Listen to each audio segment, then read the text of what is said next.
అందమైన జీవితానికి స్వాగతం. నమస్తే కళ్యాణ్ చక్రవర్తి గారు. సుదీర్ఘ ప్రయాణం చేసిన తర్వాత ఇప్పుడు విడిపోవాలనుకుంటున్నాడండి. కూడా 2 పిల్లలు ఉన్నారు. అంటే లోపల మనసులో ఏదో అనేసుకొని ఏదో ఊహించేసుకొని ఇప్పుడు విడిపోదాం అనుకుంటున్నారు. సో ఇమీడియట్ గా మీతో మాట్లాడించాలనుకున్నాను. నేను నెంబర్ కూడా ఇచ్చారు, మరి కాల్ చేస్తానండి. యూజువల్ గా పెద్ద కారణాలకి దెబ్బలాడుకుని పగలు ప్రతీకారాలు పెంచుకునే దానికంటే కనుక ఈ మధ్యకాలంలో చిన్న చిన్న అంశాల మధ్యన విభేదాలు.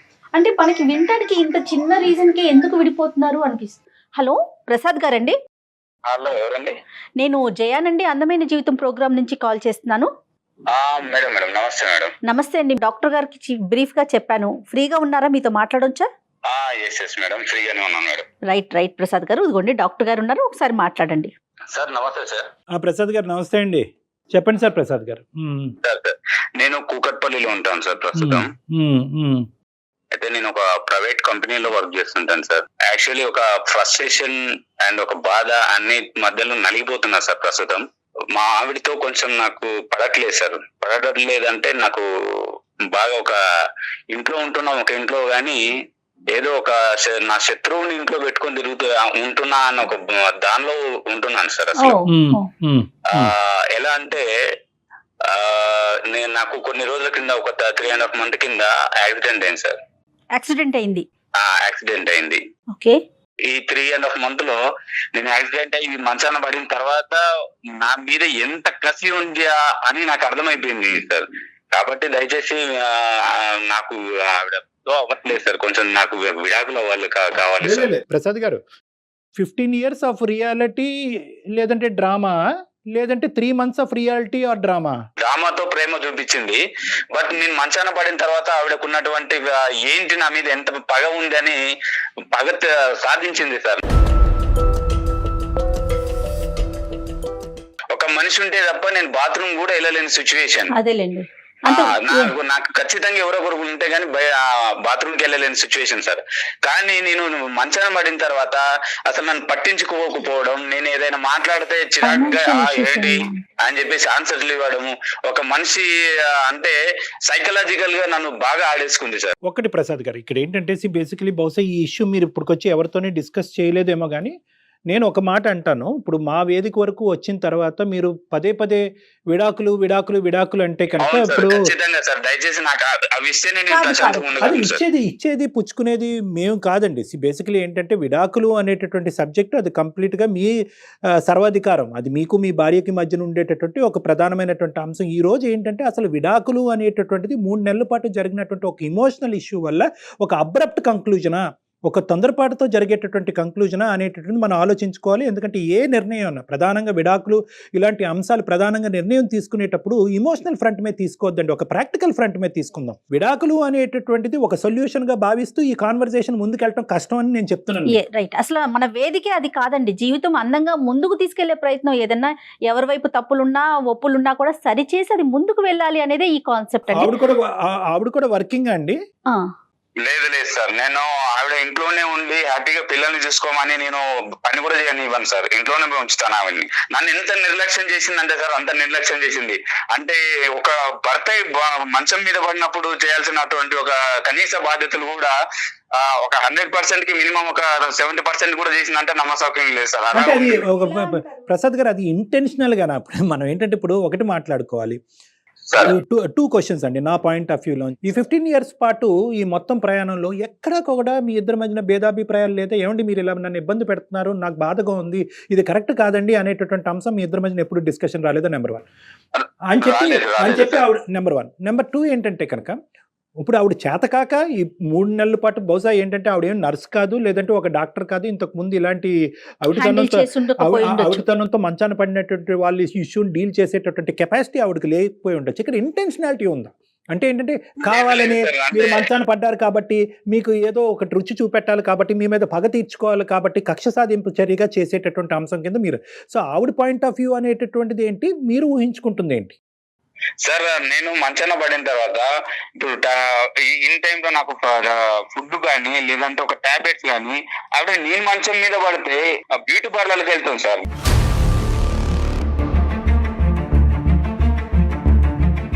పిల్లలైన ఎవరైనా పక్కన ఉంటారేమో అని, అంటే సండే లేదు ఆ టైంలో ఎవరైనా అంటే స్కూల్ కి హాలిడేస్ ఉన్న టైంలో ఎన్ని హాలిడేస్ ఉంటాయి సార్, ఆ టైంలో కూడా పిల్లల్ని తీసుకొని బయటకు వెళ్ళిపోవడం, కనీసం నాకు దగ్గర నుండి చూసుకోకపోవడం, ఇలా చాలా చేసింది సార్.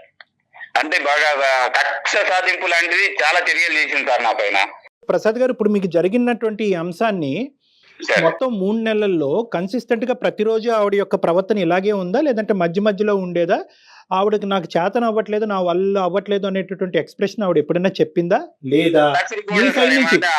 ఏంటి ఏంటి అని చెప్పేసి అనడం, లేదంటే ఒక టైప్ ఆఫ్ లుకింగ్స్ ఇవ్వడం, ఇలా చేసేది సార్.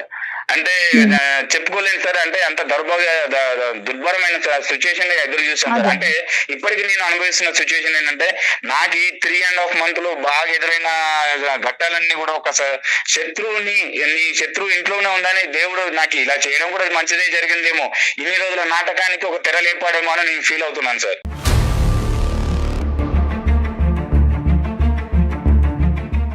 అంటే ఇంకొక పాయింట్ నేను చెప్తున్నాను ప్రసాద్ గారు, ఇక్కడ ఎప్పుడన్నా కూడా ఇష్యూని అక్కడ తేల్చుకోవటం అన్నది బెటర్. ఇలా వెనకతలు మాట్లాడుకునే దానికి నీ ప్రవర్తన నాకు నచ్చట్లేదు, ఇదేంటి ఎప్పుడు చూడనటువంటి ఈ యాంగిల్ నీ లోపల నేను చూస్తున్నాను, నేను మంచాన్ని పట్టి అవుటితనంతో బాధపడుతున్నాను, డూ ఆర్ డై సిచ్యువేషన్లో ఉన్నాను, ఏంటి నీ ప్రవర్తన ఇలా అనేటటువంటి ప్రశ్న మీరు ప్రశ్నించలేదా ఇక్కడ ఈ 3 నెలల 100 రోజుల ప్రయాణంలో? ఒక ఆడపిల్లని తోడుగా చేసుకున్న తర్వాత, ఒక భార్యగా చేసుకున్న తర్వాత కనీస బాధ్యతలు ఏంటి, మంచాన పడ్డ తర్వాత భర్తకు ఏం చేయాలి ఏంటి అనేది కనీసం తెలియదా సార్? నేను చెప్పాలి సార్? మీరు చెప్పవలసినటువంటి అవసరం లేదు. అది ఇక్కడ 2 points మనం ఏమంటున్నా అంటే కనుక, ఆవిడ చేతకాక చేయలేకపోయిందా, లేదంటే కావాలని చేయలేకపోయింది సార్, కావాలని చేయలేకపోయింది. అంటే మీ ఇద్దరి మధ్య ఎప్పుడు డిఫరెన్సెస్ లేవా ఈ అంతకుముందు ఈ 15 years లో? లేవు సార్, చిన్న చిన్న గొడవలు అనేవి కామన్ థింగ్, కానీ ఇంత డెప్త్ గా మాత్రం ఎప్పుడు పర్లేదు సార్, మేము ఎప్పుడు అనుకోలేదు. ఇప్పుడు మీకు ఈ రోజు చేయనందుకు నువ్వేంటి నాకు ఇలా చేయలేకపోతున్నావు, నాకు కష్టకాలం వచ్చినప్పుడు నువ్వు ఎందుకు చేయలేకపోతున్నావు అనేటటువంటి మీరు అడిగినందుకు ఆవిడ ఏమైనా పశ్చాత్తాపం ఫీల్ అయ్యిందా? సారీ అండి నాకు అర్థం కాలేదు. ఇప్పుడు అడగలేదు సార్, నేను మనసులో పెట్టుకొని నాకు నేను సర్ది చెప్పుకుంటూ ఏదో ఒక రోజు నేను వద్దు ఇవన్నీ చూసి భరిస్తూ ఇలాంటి భార్యన నేను కట్టుకుందని ప్రతి రోజు మనసులో కుమిలిపోయేవాడిని సార్. ఇన్ని రోజులు ఆడింది డ్రామానా, ఈ రోజు నేను మంచాన పడ్డాను కాబట్టి ఈ రోజు తనకు ఒక టైం వచ్చిందని ఆడుకుంటుందా, ఇన్ని రోజులు చేసినంత వృధా అయిపోయిందని ఎంత కుమిలిపోయాను సార్. అంటే మీరు ఏం చేసి ఉండొచ్చండి, ఏం చేసి ఉండొచ్చు కాబట్టి ఆవిడ ఈ రోజు పగ తీర్చుకుంటున్నారు? నేను ఏమీ చేయలేదు సార్, నేను ఏమి చేయలేదు, తప్పుగా మాట్లాడింది లేదు, ఎప్పుగా ఏం ఆలోచించలేదు. అంటే నేను, నా పిల్లలు, భార్య, ఇదే కుటుంబం, నేను కష్టపడ్డం ఇది మాత్రం నాకు తెలుసు సార్. ప్రతిదీ ఆ డబ్బులు కూడా తీసుకొచ్చి ఆవిడకి మెయింటెనెన్స్ కి ఇస్తాను సార్. ఇక్కడ ఏదో ఒక లింక్ మిస్ అవుతున్నట్టు నాకు అనిపిస్తుంది ప్రసాద్ గారు. ఖచ్చితంగా ఆవిడతో అయితే మనం మాట్లాడాలి. ఫోన్ చేయొచ్చా సార్? ఎక్కడున్నారు ఆవిడ? మీరు ఆఫీస్ లో ఉన్నారా? లేదు సార్, నేను ఆఫీస్ అని చెప్పేసి ఇంట్లో నుంచి బయటకు వచ్చేసి వేరే ఫ్రెండ్ రూమ్ లో తలదాచుకుంటున్నాను సార్. ఇప్పుడు ఇంట్లో ఉండలేకపోతున్నాను, బయటకు వెళ్ళలేకపోతున్నాను, ఫ్రెండ్ దగ్గర వచ్చి ఏదో రియలైజ్ అవుదామని ఇక్కడ వచ్చి ఉన్నాను సార్. ఎప్పటి నుంచి అండి, ఎన్ని రోజులు బట్టి? రీసెంట్ గానే సార్, నేను యాక్చువల్లీ నెక్స్ట్ మంత్ నుంచి వెళ్ళాలి, బట్ ఇప్పటి నుంచి అని చెప్పేసి ఇంట్లో ఉండకుండా బయటకు వచ్చేస్తున్నాను సార్. సో పిల్లలు అక్కడే ఉన్నారు, మరి పిల్లల్ని మిస్ అవ్వట్లేదా మరి మీరు? లేదు సార్, అంటే డైలీ ఇంటికి వెళ్ళి ఈవినింగ్ టైం మిగతా టైం ఇక్కడ స్పెండ్ చేయడం జరుగుతుంది సార్. అలాగంటారా? ఓకే ఓకే, చూడండి ఆవిడ మనకు అందుబాటులో ఉంటదేమో, ఆవిడ కూడా ఒకసారి డైరెక్ట్ గా క్లారిటీ తెచ్చుకోండి. ఒక్క నిమిషం సార్. అతను మాట తీరు వింటూ ఉంటే మరి డీసెంట్ పర్సన్ లాగే అనిపిస్తున్నారు, అర్థం చేసుకునే వ్యక్తి లాగా. అపోహలకు లోన ఉన్నట్టు. 15 ఏళ్ళు కలిసి ఉన్నప్పుడు ఏ భార్య అయినా సహజంగా మనం ఆలోచిస్తే, భార్య కానీ భర్త కానీ ఏదైనా తీవ్రమైన ఇబ్బంది పడుతున్నప్పుడు ఇలా కూడా బిహేవ్ చేస్తారా? అంటే మేజర్లీ కమ్యూనికేషన్ మేడం. ఇక్కడ ఏమవుతుందంటే వీళ్ళు చిన్న విషయాలు అనుకుంటున్నారు, ఎక్కడికక్కడ కవరప్ చేసుకుని అతను ఇంతే అని ఆవిడ అనుకుంది, ఈవిడింతే అని ఇతను కంటిన్యూ అయిపోతున్నారు. The main thing about wife and husband relationship ఏంటంటే కమ్యూనికేషన్. ఈ రోజు ఇప్పుడు అతను మనతో చెప్పినట్టుగా ఇంతకు ముందు ఎవరితో కమ్యూనికేట్ చేసి ఉండడు, అంటే ఎవరితో అక్కర్లేదు, భార్య భర్తలు కూర్చుని ఏమైనా నాకు ఇది నచ్చుతుంది, ఇది నచ్చట్లేదు, ఇది కరెక్ట్, ఇది రాంగ్ అనేది. అంటే సైకలాజికల్ గా మీ ఉద్దేశం ఎప్పటికప్పుడు ఒక ఇష్యూ ఉన్నప్పుడు అప్పుడే మాట్లాడేసుకోవటం మంచిదంటారా? హలో పద్మ, అట్లీస్ట్ ఆ ఇష్యూ రిపీట్ అయ్యేటప్పుడు. పద్మ చెప్పు. నేను డాక్టర్ కళ్యాణ్ గారి దగ్గర ఉన్నాను. అదే దేనికి వెళ్ళావని అడుగుతున్నాను. దేనికి వెళ్ళావంటే నీకు తెలియదా దేనికి వెళ్ళాను? నాకెట్లా తెలుస్తుంది? బానే ఉన్నావు కదా ఇప్పుడు. నాకు డైవర్స్ కావాలని నా డాక్టర్ గారితో చెప్పాను. డాక్టర్ ఏం చేస్తారు నీకు డైవర్స్ కావాల్సి వస్తే?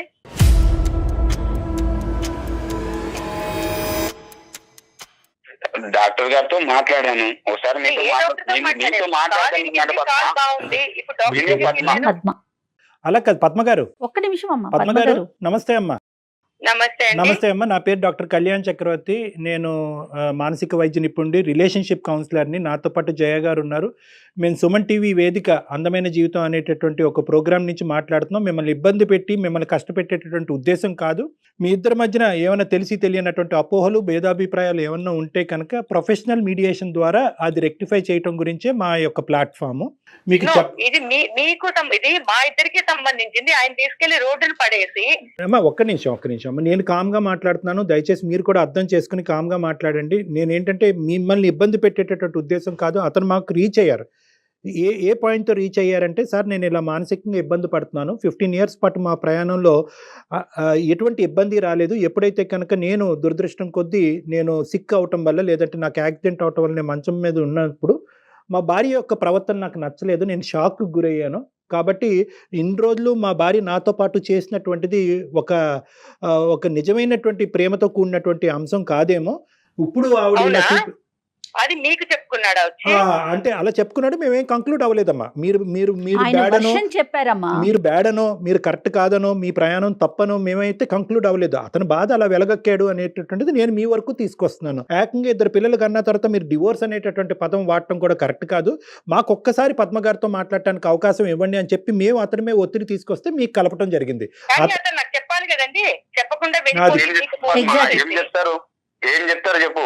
మరి ఏం చెప్పడం? నువ్వు ఇలా చేస్తావని చెప్పుకొని బాధపడాలా, లేదంటే నువ్వు అర్థం చేసుకోవాలని నీతో ఏడబాలా? ఏం చెప్పాలి చెప్పు. ప్రసాద్ గారు, ఇప్పుడు ప్రసాద్ గారు అలా కాదండి. ఆ ఆర్గ్యుమెంట్ కాదు ప్రసాద్ గారు. ఇక్కడ ఏంటంటే ఆవిడ స్థానం నుంచి ఆవిడ మాట్లాడేటటువంటి మాట కరెక్ట్. ఇప్పుడు ఎందుకంటే మీరు సడన్గా ఇప్పుడు డివోర్స్ అనేటటువంటి అంశం, మీరు మనస్తాపం చెందారు కాబట్టి డివోర్స్ అనేటటువంటి అంశం తీసుకురావటం అన్నది మీ వరకు మీ ఆలోచన శైలికి సబబే, కాదనట్లేదు.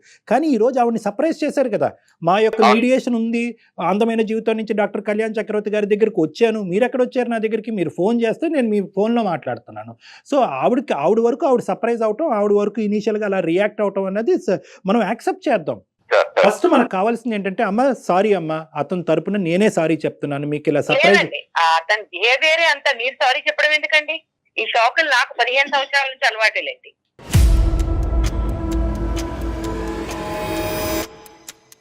నువ్వు ఇచ్చిన శాఖ ముందు నేను ఇది శాఖ పద్మ. ఏం షాక్ ఇచ్చాను? నేను మంచాన పడ్డ తర్వాత నువ్వు ఇచ్చిన శాఖల కంటే ఇదేమి ఎక్కువ కాదు పద్మ. ఆవిడ యొక్క రియాక్షన్ ఏంటో మనం ఒకసారి విందాం. Okay sir. ఇప్పుడు 3 నెలలు మంచం మీద పడున్నప్పుడు ఖాళీగా ఏం చేయాలో తెలియక గొయ్యి తవ్వుకున్నాడు అంతే. ఇప్పుడు బేసిక్ గా అతనికి కావాల్సింది డివోర్స్, ఎందుకంటే ఇప్పుడు నడుస్తున్నాడు కదా. ఇప్పుడు నీ కంప్లైంట్ ఏంటి? నీకు టైం కి మందులు ఇచ్చా, టైం కి తిండి పెట్టా, టైం కి స్నానం నువ్వు చేయించా, బ్యూటీ పార్లర్కి వెళ్ళుకుంటూ నువ్వు నాకు ఇచ్చావు. నేను వెళ్ళకపోతే నీ కాల్ నయమైపోతుందా? నాకు ఒక 2 things కావాలి. ఒకటి ఏంటంటే, ఈ 3 నెలల పాటు అతనికి కావాల్సినటువంటి సదుపాయాలు, అతనికి కావాల్సినటువంటి అవసరాల్లో మీరు కావాలనే, అతని అభిప్రాయం కావాలనే మీరు నిర్లక్ష్యం వహించారు, అతను ఇబ్బంది పెట్టాలనేటటువంటి ఉద్దేశంతోనే మీరు ముందుకెళ్ళారు అని. అవునండి. అవునమ్మా? కావాలని కొన్ని చేశా. కరెక్ట్.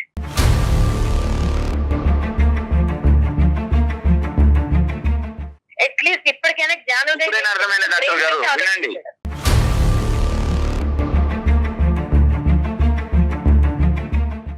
ఎప్పుడు బ్రెయిన్ యూజ్ చేసావు కదా, ఈసారి కొంచెం నీకు 3 నెలలు ఖాళీగా ఉండేసరికి మనసు అనేది ఒకసారి బయటకు వచ్చిందేమో ఆలోచించడానికి. 15 ఏళ్ళుగా నువ్వు పెట్టిన దాని ముందు 3 నెలల్లో నేను చూపించింది నథింగ్. చూపెట్టారా? చూపించానండి. తప్పు కాదమ్మా. దేనికండి? అదేంటమ్మా మంచాలు అదే పడినటువంటి. కాదండి, ఈ 15 ఏళ్లలో నేను వెళ్ళి రచ్చకెళ్ళి రోడ్డు మీదకి వెళ్ళి ఎవరికి చెప్పుకోలేదు ఇతను చేసినవి. అంటే ఇది రివెంజ్ తీర్చుకున్నట్లుగా అనిపించట్లేదా పద్మ గారు? మనకి అలాంటి ఆలోచన రావట్లేదంటారా?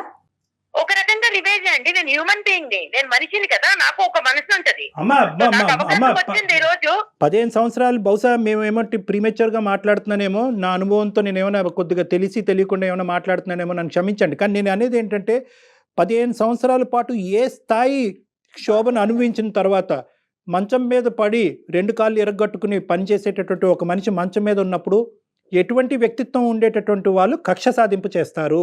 ఎటువంటి ఇక్కడ మనస్తత్వం వ్యక్తిత్వాల ఉండేటటువంటి గురించి అంటే ఒక్క మీరు నిమిషం అండి, ఒక్క నిమిషం మిమ్మల్ని ఇంట్రెస్ట్ చేస్తున్నందుకు కాదు, వ్యక్తిత్వాల గురించి మాట్లాడితే వ్యక్తిత్వం లేని మనిషితో నేను 15 సంవత్సరాలు ఉన్నాను.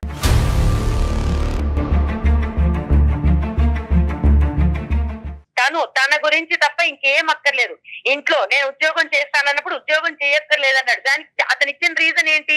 లేదు నువ్వు ఇంట్లో ఉండాలి చక్కగా, అలా ఉంటే నువ్వు హ్యాపీగా ఉంటావు. బట్ నాకు కూడా కొన్ని ఉంటాయి కదా, నేను చదువుకున్నాను, ఏదో ఉద్యోగం చేద్దాం అనుకున్నాను, ఇంటికి ఫైనాన్షియల్ గా కొంత సపోర్ట్ వస్తుంది అనుకున్నాను. ఓకే, ఫస్ట్ లో అయితే పెళ్ళైన కొత్తలో నేను నమ్మా ఈ డ్రామా మాటలన్నీ అవునేమో నిజమేమో నెత్తిన పెట్టుకుని చూసేసుకుంటాడు అని.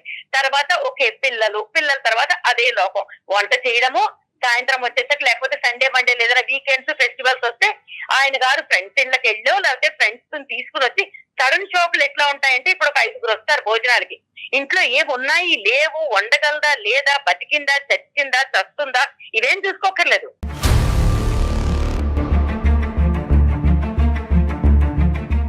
ఇప్పుడు ఎవరైనా ఫ్రెండ్స్ చెప్పి రారు కదా, దాన్ని కూడా మనసులో పెట్టుకుంటావా? ఎందుకు పెట్టుకోను అంటే ఫ్రెండ్స్ ఏం లేకుంటాయి. ఇప్పుడు నీకు అనుకుండానే చేస్తానా? ప్రసాద్ గారు ఒక్క నిమిషం ఉండండి, మీరు కామ్ డౌన్ ప్లీజ్. నాకు చిన్నప్పటి నుంచి ఫైనాన్షియల్ గా ఇండిపెండెంట్ గా అవ్వాలి, నాకంటూ ప్రతి నెల 100 రూపాయలు ఇస్తావా 1000 రూపాయలు ఇస్తావా ఇది కొనుక్కుంటారు. ఏది కొనాలన్నా కూడా ఐ అండర్స్టాండ్. ఓకే, మధ్య తరగతి బతుకులు ఇలానే ఉంటాయి. ఎలా ఉన్నా కూడా ఏది కొనుక్కోవాలన్నా ఈ నెల బడ్జెట్ లేదు, వచ్చే నెల ఇంకో ఖర్చు వస్తుంది, తర్వాత నెల అమ్మ వాళ్ళకి పంపించాలి, తర్వాత నెల ఇంకేదో చెయ్యాలి, ఎప్పుడూ ఖర్చులే. మరి అలాంటప్పుడు నేను ఉద్యోగం చేస్తే నేను సపోర్ట్ చేస్తాననే కదా చెప్పింది. పిల్లల్ని కూడా కాంప్రమైజ్ అయ్యి స్కూల్స్ కి ఏదో పంపిస్తున్నాం, బట్ అనుకున్న స్కూల్స్ కి పంపించట్లేదు, ఏదో కాంప్రమైజ్ అయ్యాము పంపిస్తున్నాం. ప్రతిరోజు ఏదో ఒకటి. కాళ్ళు బాగున్నంత కాలం, మంచాన పడనంత కాలము ఆయన చేసినవి ఇంత అంత కాదు, మంచాన పడినంత కాలము మేలీగో, తక్కువేం లేదు మేలీగో. ఎంత ఈగోయిస్టిక్ అంటే తన దృష్టిలో తను ఏమీ మాట్లాడకుండా నన్ను తిట్టలేదు కాబట్టి మంచోడు అనుకోవాలి. అంటే తిట్టడం ఒకటేనా? నేనేమైనా శాడిస్ట్నా అని అడిగాడు 2-3 సార్లు. అంటే కొడితేనే శాడిస్ట్వా, లేకపోతే ఇంకేదైనా టార్చర్ పెడితేనే, ఫిజికల్ గా టార్చర్ పెడితేనే శాడిస్ట్వా? అంటే మానసికంగా నువ్వు వేధించే వేదికలు అంటే నేనేం వేధించాను? ఇంటికి వస్తాడు, మాట్లాడడానికి ఏముండవు, ఎప్పుడు కూర్చుని మేము మాట్లాడుకుంది లేదు. నాకు తెలిసి, నాకు గుర్తుండి పెళ్ళైన కొత్తలో ఒక 2-3 నెలలు వదిలేస్తే దాని తర్వాత ఓకే అందరి జీవితాలు ఇలాగే ఉంటాయి, సినిమాలాగా ఉండదు, కాంప్రమైజ్ అయిపోయా. కాంప్రమైజ్ అయిన తర్వాత కూడా చిన్న చిన్న వాటికి కూడా ఏదైనా కావాలంటే ఎక్కడికైనా వెళ్దామా డబ్బులు ముందుకు వస్తాయి, ఏదైనా కొనుక్కుందామా డబ్బులే ముందు వస్తాయి. ప్రతి దానికి నీకు డబ్బులు అంత ప్రాబ్లం అయినప్పుడు నన్ను ఉద్యోగం చేయకూడదని ఎందుకు తొక్కేసావు నువ్వు?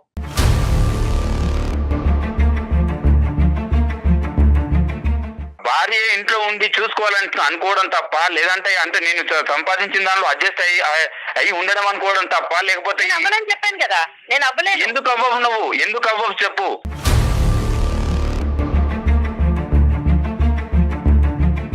నువ్వు ఉద్యోగం చేసేవన్నీ నువ్వు అన్ని సక్సెస్ అయినట్ట, నువ్వు ఇంట్లో కూర్చొని పిల్లల్ని చూసుకుంటే సక్సెస్ అయినట్టు కాదా?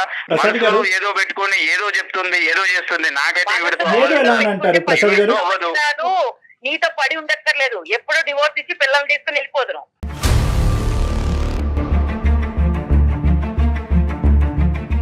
మీరు ఇంత కోపం ఇంత ఇది మన మనసులో పెట్టుకున్నారు కదా, ఎప్పుడైనా ఇదే వర్షన్లో ఆయనతో చెప్పారా? ప్రసాద్ తో మాట్లాడారా మీరు? మాట్లాడుకుంటే మేము కొట్లాట్లోకి దిగుతాం.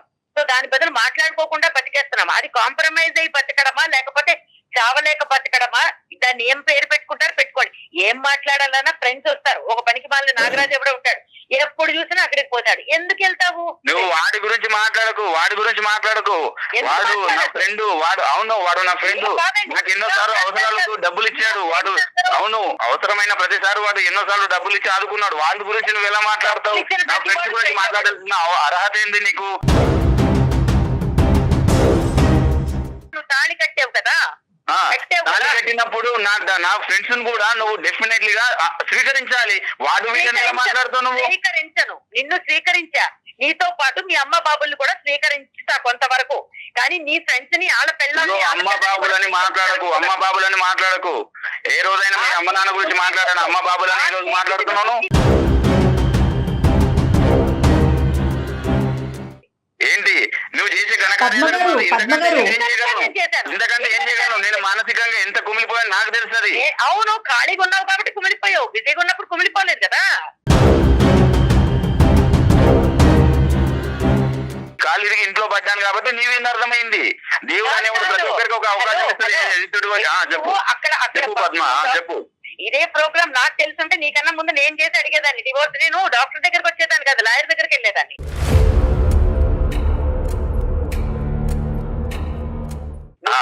ఇలాంటి వాడివి అని తెలుసుంటే, అంటే ఇంత విషం నింపుకున్నావు, ఇప్పుడు అవసరం తీరిపోయాక పిల్లల్ని రోడ్డుకు పడేస్తావని తెలుసుంటే 15 ఏళ్ళు నీతో కాంప్రమైజ్ అయిపోయి నా జీవితం నేను నాశనం చేసుకునేదాన్ని కాదు.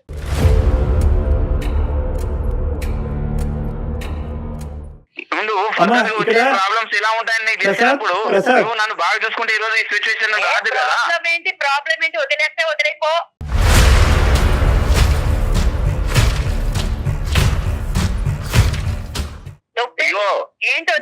నాకు వద్దు సార్ ఈవిడ ఇంతే మారదు. నేను చెప్పాను కదా ఇన్ని రోజులు, కనీసం అట్లీస్ట్ ఇన్ని రోజులు అవును భర్తని నేను ఇలా చేశాను కదా, కనీసం ఏమన్నారు మనస్తాపానికి అది మనసాక్షి కూడా ఒప్పుకోవట్లేదు సార్. చేశానని చెప్పుకుంటాడు, అన్నం పెట్టాడు, ఒక ఇంటికి రెంట్ కట్టాడు, అంతకు మించి ఏం పీకాడు.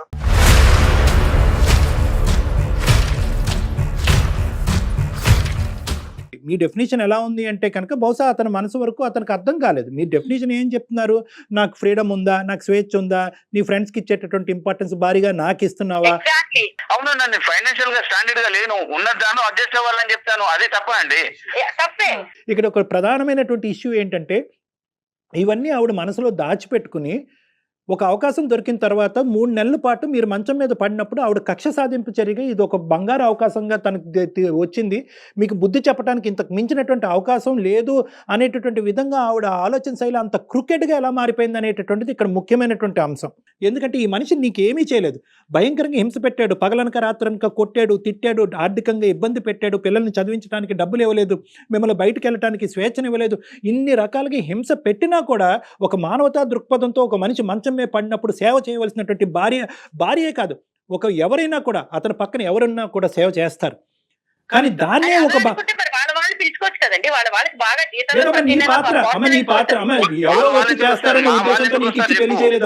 సేవ చేసుకుందికి అమ్మ రావచ్చు, మీ అక్క చెల్లెలు రావచ్చు, సేవకి ఎవరు రారు.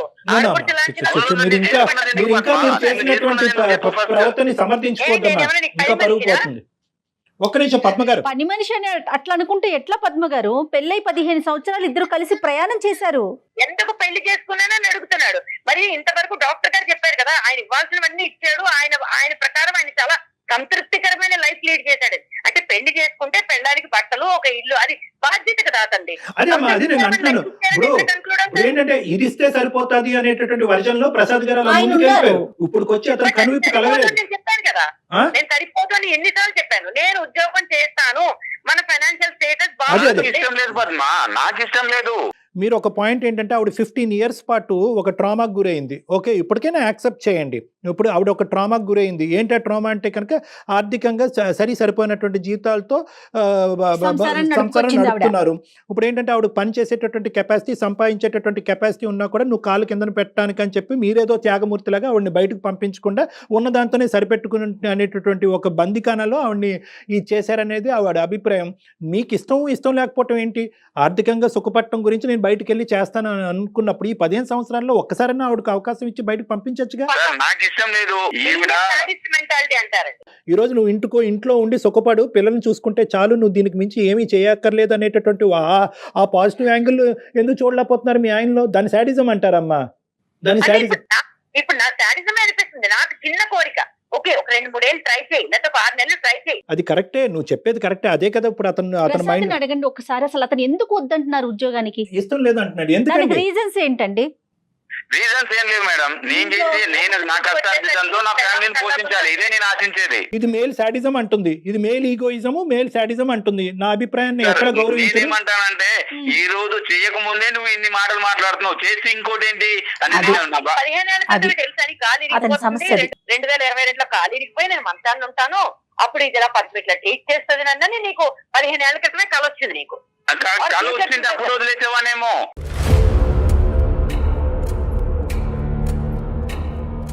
ఇంట్లో కూర్చుంటేనే ఇలా మాట్లాడుతుంది, బయటకు వెళ్తే ఈవిడ కొమ్ములు వచ్చి ఇంకెలా మాట్లాడుతా అంటే ఒక ఆడదాన్ని ఇలాగే ఉండాలి, ఈ పరిధుల మధ్యనే ఉండాలి, ఇలాగే మాట్లాడాలి, ఇలాగే వ్యవహరించాలి అనేటటువంటి గీతలు మీరు ఆల్రెడీ మెంటల్లీ మీరు ముందే గీసుకున్నారు. నేను ఇప్పుడు వరకు ఏమనుకుంటున్నానంటే, అరే అబ్బా ప్రసాద్ భార్యను సుఖపెట్టేస్తున్నాడు, ఇంట్లో ఒక కాళ్ళు నేల మీద మోపకుండా అబ్బాయి ఎంత పువ్వుల్లో పెట్టుకుని భార్యను చూసుకుంటున్నాడు అని నేను అనుకున్నాను. ఇప్పుడు అలా లేదు యాంగిల్. బయటకు వెళ్తే నీకు 2 కొమ్ములు వస్తాయి, నన్ను డామినేట్ చేస్తావు, లేదా నా వాల్యూ పోతుంది అనేది మాట్లాడుతున్నాను అని చెప్తున్నాను సార్. నేను ఒకవేళ పంపించుంటే 100% ఇదే జరిగింది. 3 నెలలు ఆయన కాదనుకుని నాకు నచ్చిన టైంలో సినిమాకి వెళ్తా, నాకు నచ్చిన టైంలో ఫ్రెండ్ ఇంటికి వెళ్తా, నాకు నచ్చిన టైంలో ఫ్రెండ్స్. నేను ఒకే ఒక మాట చెప్తాను, దయచేసి శ్రద్ధగా వినండి. ఒకే ఒక మాట నేనేమంటున్నానంటే, ఈ 15 years పాటు మీ యొక్క అధికారం ఇలా ఉంది, నా యొక్క ఆలోచన శైలి ఉంది, నాకంటూ స్వేచ్ఛ ఉంది, నాకు స్వేచ్ఛ కావాలి, నాకు విముక్తి కావాలి, లేదంటే నీ ప్రవర్తన మారకపోతే నేను చచ్చిపోతాను అనేటటువంటి అంశాలు మీరు ఇంకో విధంగా ఫైట్ చేసి ఉంటే చాలా బాగుండేదమ్మా. బయటికి వెళ్ళి బతకచ్చు, పిల్లలతో బతకచ్చు, ఉద్యోగం చేసుకోవచ్చు, నా అభిప్రాయం ఇది, నా ఆలోచన ఇది, నేను ఇలా ఉండగలను అని చెప్పి అతనికి ఇంకో విధంగా బుద్ధి చెప్పచ్చు. కానీ ఒక మనిషి మంచం మీద పడిన తర్వాత ఒక శాడిస్టిక్ మెంటాలిటీతో, ఒక ఇన్హ్యూమన్గా అరే నీకు మంచి శాస్త్రే జరిగింది, ఇప్పుడు పెళ్ళం అంటే నీకేం తెలుస్తుంది అనేటటువంటి అభిప్రాయంతో మీ క్యారెక్టర్ని మీరు అసాసినేట్ చేసుకున్నారు చూడండి, అది నాకు బాధగా ఉంది. పొరపాటు పడుతున్నారండి. మనసులోనైనా మనిషిలోనైనా శాడిజం అనేది బయటపడేది శాడిస్టులతో బతికితేనే. నేను ఏదైతే మాట్లాడుతున్నాను ఇక్కడో దీనికి సంబంధించినటువంటి అవుట్లైన్ మీ ఇద్దరికి అర్థమైంది. కానీ ఈరోజు ఇద్దరు ఏంటంటే వెనక్కి తగ్గేటటువంటి ఆలోచన లేదు, గెలుపు బాటనే వెళ్ళాలి. ఈరోజు మనం ఇక్కడ కాంప్రమైజ్ అయిపోతే కనుక ఇంక జీవితాంతం కాంప్రమైజ్ అయిపోవాలనేటటువంటి ఉద్దేశంతో ఆవిడ వాదన ఆవిడ వినిపిస్తుంది, మీ వాదన మీరు వినిపిస్తున్నారు. ఇద్దరు కూడా మీ పిల్లల గురించి ఎవరు ఆలోచించట్లేదు. మీరిద్దరు కాదండి, నలుగురు ఆ విషయాన్ని మర్చిపోతున్నారు. ఇద్దరు కూడా మీ పిల్లల గురించి ఆలోచించట్లేదు. నలుగురు ముగ్గురు అవుతాం.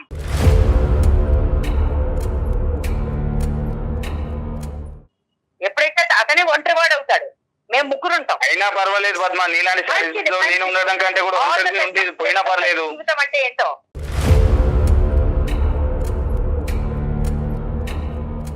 నాకు కూడా అమ్మయ్య దీంట్లోంచి అమ్మయ్య ఆ అమ్మయ్య జీవితాంతం ఉండదమ్మా. నలుగురు ముగ్గురు అవటం అనేది సులభమేమో కానీ ఆ ముగ్గురు ప్రయాణం చేయటం అనేది చాలా కష్టము. అతనికి తెలిసి వస్తుందో మీకు తెలిసి వస్తుందో కాలం నిర్ణయిస్తుంది. కానీ ఇలాంటి అంశాలు నా దగ్గర శతకోటి ఉన్నాయి. మీరేదో ఈ రోజు ఇందులోంచి బయటపడితే నేను సుఖ జీవితం అనిపిస్తున్నానని అనుకుంటారు. కానీ అదే ప్రశ్న రేపొద్దున మీరు పిల్లల్ని అడిగినప్పుడు మీ పిల్లలు మిమ్మల్ని అడిగినప్పుడు మీ తల ఎక్కడ పెట్టుకోవాలో మీకు తెలియదు. అమ్మ నాన్నని ఏ కారణం చేత వదిలేసావు? మానసిక ప్రశాంతత ముఖ్యం నాకు. తండ్రి లేనటువంటి పిల్లలు మానసిక ప్రశాంతతతో ఉంటారా అనేటటువంటి ప్రశ్నకి ఈ రోజు మీరు మాట్లాడేటటువంటి తీరులో మీకు సమాధానం దొరకదు. కాలం నిర్ణయిస్తుంది. తండ్రి ఒక్కడే ఉంటే సరిపోదండి. తండ్రి ఒక్కడే కదా, తండ్రితో పాటు భర్త రోల్ కూడా చేయగలగాలి.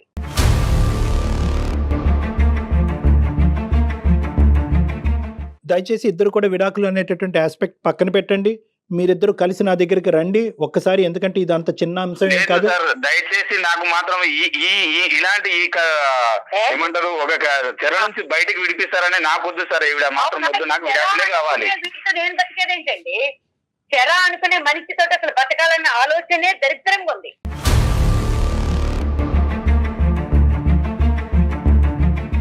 నువ్వు శాడిస్ట్ అని నేను పంపిస్తా నోటీస్. నాకు డివోర్స్ కావాలి, పిల్లలు కావాలి. నువ్వు ఎక్కడ ఏడుస్తావో, నాగరాజు గారి దగ్గర పోతావో, 10 మంది ఫ్రెండ్స్, సొసైటీలో స్థానం పోయిన తర్వాత ఫ్యామిలీ లేకుండా నీకు తెలుస్తుంది. నువ్వు లేకపోతేనే ప్రశాంతంగా ఉంటాను డెఫినెట్లీగా. హలో కట్ అయిపోయినట్టుందండి, ఆవిడ పెట్టేసినట్టున్నారండి ప్రసాద్ గారు.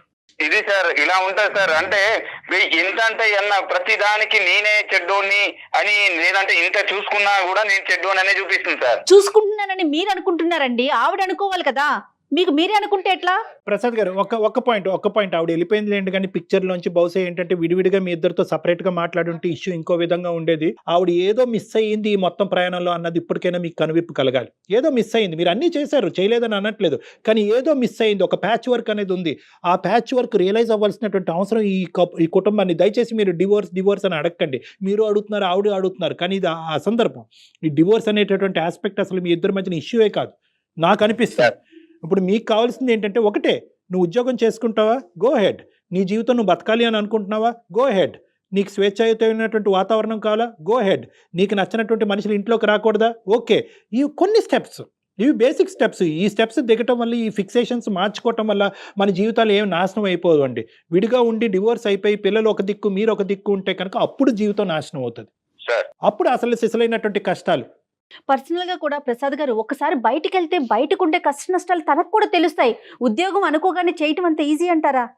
పోనీ చేసింది అనుకోండి, మీ కుటుంబానికే కదా ఆసరా అవుతుంది అది. ఆవిడ బయటికి వెళ్ళి కష్టపడుతుంది, ఇబ్బంది పడుతుంది అనేటటువంటి అంశం కాదు ప్రసాద్ గారు. ఈ రోజు ఆ అమ్మాయి 15 సంవత్సరాలు బట్టి ఒక చిన్నపాటి కోరిక కోరుకుంటుంది. చాలా ఇళ్లలో ఇది చాలా చిన్నపాటి కోరిక. అవునవును. ఎక్కడైనా మీరు స్వింగ్ అయ్యారా? ఎక్కడైనా మీరు ఒక్కసారి ఫ్లెక్సిబుల్ ఇచ్చారా? ఒక అవకాశం ఇద్దామని ఇచ్చారా?